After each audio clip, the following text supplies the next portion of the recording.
What I want to just unpack for you a little bit is this first step of core. I am courageously committed to the truth. Now, here's the tricky thing about it.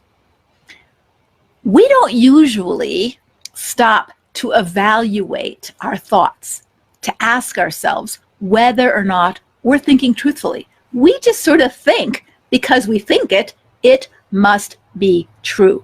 We never stop and reflect by nature, unless we're taught how to do it. Is what I'm telling myself the truth? Maybe it's not. And we sort of create a story in our head, either about ourselves or about life or about what's happening to us. And it may be true, and then again, it may not be true, or it might be partially true and partially not true. So there's this connection in the Bible between what we're thinking and how we're feeling. My thoughts trouble me, so I am distraught.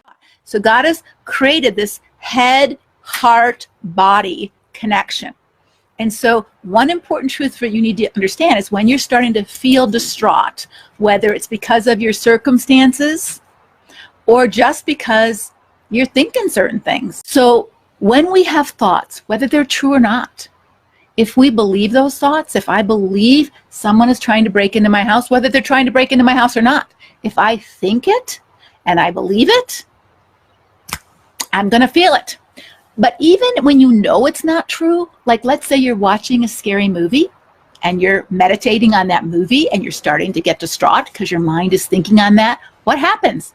If you don't want to feel that anymore, what do? You don't say, shame on you, you're such a bad Christian for having those emotions. What is wrong with you? You don't go there. You turn off the TV, you change the channel, you do something so that you're not thinking about that all the time, right?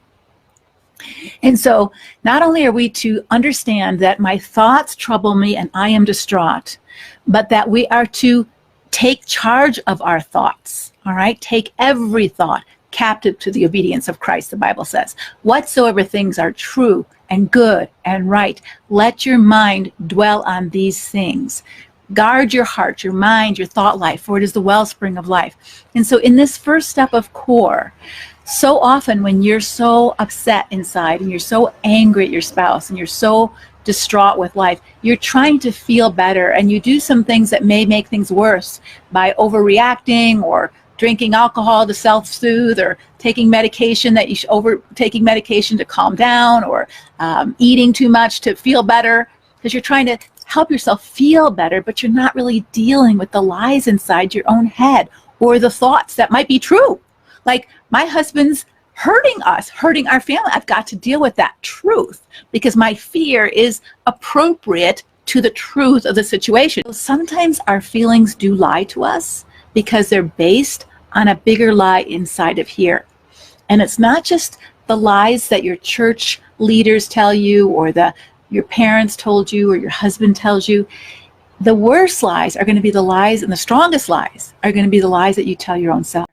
So if you're dealing with a lot of distressing emotions, especially around yourself, like inadequacy, depression, anxiety, fear, sadness, shame, if you're having a lot of those feelings about yourself, you need to own what's going on between these two things right here.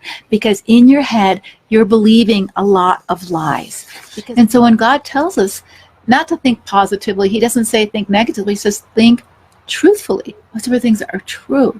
And so the truest thing about you is what God says about you. And so that's what core strength is all about, is helping you reorient that very first step of C. I'm going to be courageously committed to truth. God says, you're precious, you're beautiful, I love you. And you go, I know, but I don't feel it. But God says, hey, you're my adopted children, you're my beloved daughters, you're part of the family. And if you're not feeling it, it's not because God hasn't said it, it's because you're not really trusting it. So another thing that you can do is pay attention to when you're in a funky mood, do something different with your body. How many of you, when you're feeling like a couch potato, you're feeling totally lazy, and maybe you're not paying attention to your thought life, like, oh, it's too hard, I can't do it. Maybe you're not even paying attention to that, but you just feel like, I just want to go to bed. I just want to put the covers over my head and go away. I don't want to do that. I don't want to make dinner. I don't want to clean the house. I don't want to do anything, right? What would happen if you just pushed yourself for 10 seconds and you said, for 10 seconds, I'm going to get up and do 10 jumping jacks. I promise you, when you do that, your mood will immediately lift. So when you're not feeling good, those negative emotions, go up here and examine what you're thinking. Is it true? Use your body to help you push past it.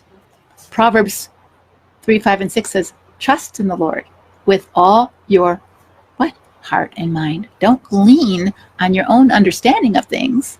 In all your ways, acknowledge him, and he will make your path straight. He will show you the truth, and the truth will set you free.